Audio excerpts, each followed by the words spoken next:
My local role is that I am the president of the Ceylon Motorsports Club, and I also function as the world governing body of motorsports representative for Asia for the development of motorsport. It's called the Asian Zone Coordinator, and our role ideally is to develop grassroots level motorsport from a competitor's perspective as well as an official's perspective, and that's what we aim to do, and that's what we're doing at the moment.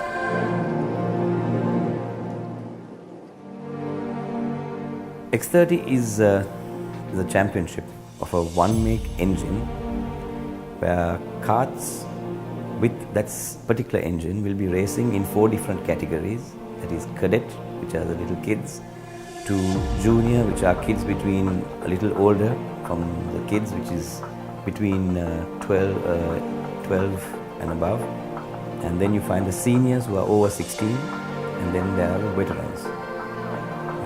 So ideally X30 is divided into 4 categories, all the same engine called X30 but using different chassis mounted, the engines mounted on the chassis.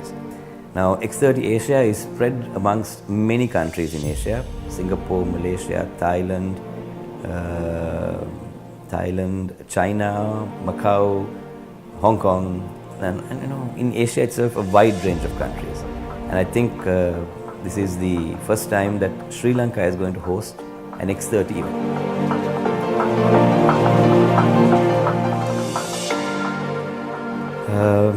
X30 from a track perspective, SLKC is one of 4 internationally homologated tracks in Asia. So Singapore has one, Japan has one,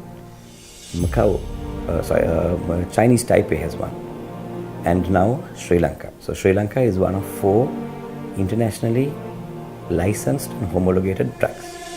This in itself is a landmark. I mean, very rarely that one does come across an internationally homologated track with all the facilities and the safety that Bandaragama has, or SLKC has. So having looked at that, I think Sri Lanka is now one of the emerging tracks, and I feel that in the future it will be one of the benchmark tracks that other tracks will have to look up to. So in that respect, I mean, this is the first time that the Asian people as well as the international community are going to see Bandaragama in its true colors, and that in itself I think is an important thing. Also from a perspective of development, I mean, over the last 84 years that motorsport has been in Sri Lanka, my club being the oldest club in Sri Lanka, and having had motorsport for 84 years, this is the first time that we've had a purpose-built international kart track. We've had other tracks before, which is Speedrome, which also catered to the development of motorsport. But Bandaragama in itself, at the moment, I think is a benchmark, and that in itself is an asset to any motorsport enthusiast in karting in Asia. And that in itself, I think, is a great thing for Sri Lanka.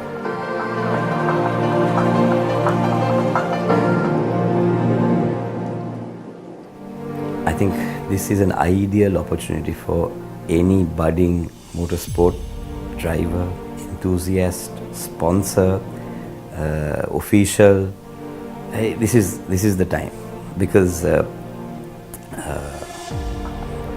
having looked at motorsport over the last 20 plus years that I've been involved in, 20-25 years, we've never had a location where we could go and kart.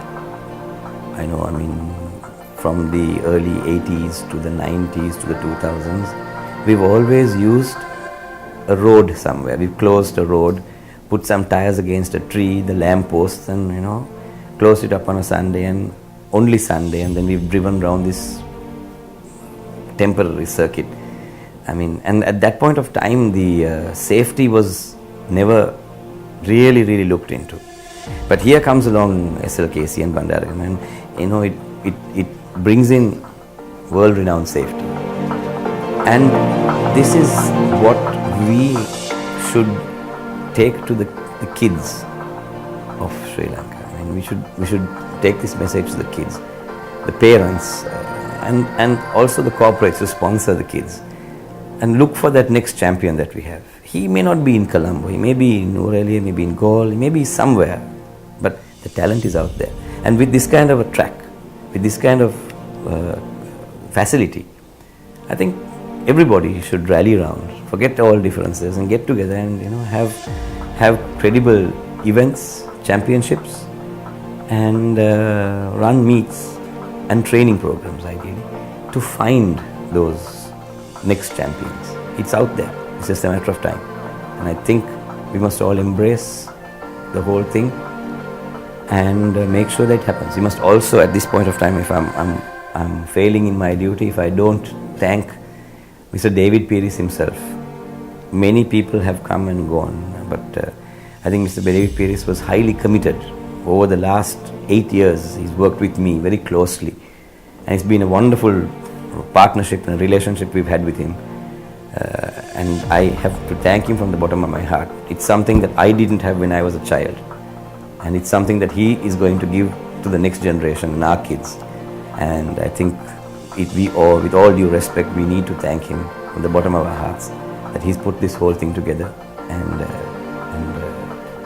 I hope and pray that everything will be going according to plan, and we wish everybody taking part in this X30 all the very best.